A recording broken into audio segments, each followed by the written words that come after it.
Don't forget that in addition to everything else going on for Donald Trump right now, he does owe hundreds of millions of dollars in civil fraud penalties, thanks to what he and his business got caught doing in New York State.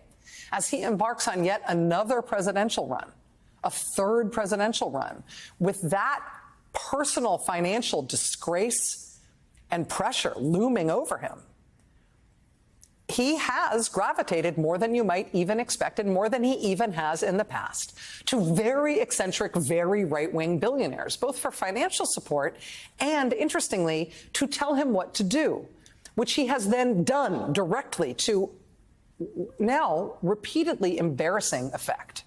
So, for example, Trump used to call Bitcoin and cryptocurrency a disaster waiting to happen. He said he was, quote, not a fan. He said crypto and Bitcoin were, quote, based on thin air. Well, now, after meeting with crypto lobbyists, he says he's going to make America the crypto capital of the planet. Trump was against TikTok.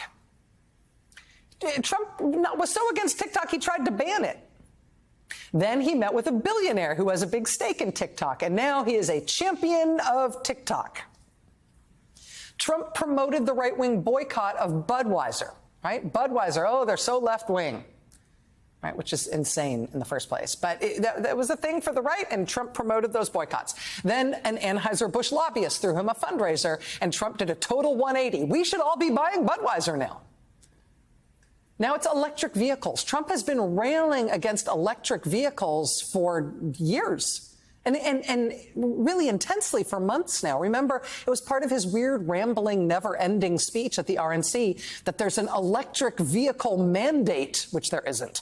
And he's going to free us from the fake electric vehicle mandate. He'll allow Americans to have gas cars again, since Joe Biden banned gas cars. Again, this is not a true thing he was saying about Joe Biden or about there being any mandate about electric cars.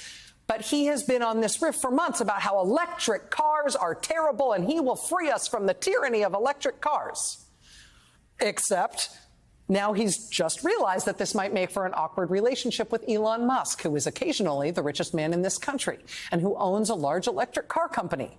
Once Elon Musk reneged a few days ago on what the Wall Street Journal had said would be a $45 million a month donation pledge to Trump, Trump has now started talking about how much he loves electric vehicles, how he drives them, how they're incredible, how they're so great. And, you know, you do that once. Okay, maybe you evolved, or maybe it's a coincidence, or maybe you just got old and confused and forgot your previous stance. But it's everything now. It's on everything. Like, pick a topic. Trump takes position, meets billionaire who has opposite position. Trump then adopts opposite position. It just happens over and over and over again. Somebody should pretend to be like a billionaire who hates licorice, right? Get Trump to meet an I hate licorice billionaire. See how long it takes for Trump to start railing about the evil of Twizzlers. Now he's gonna ban licorice, make America whatever again, right?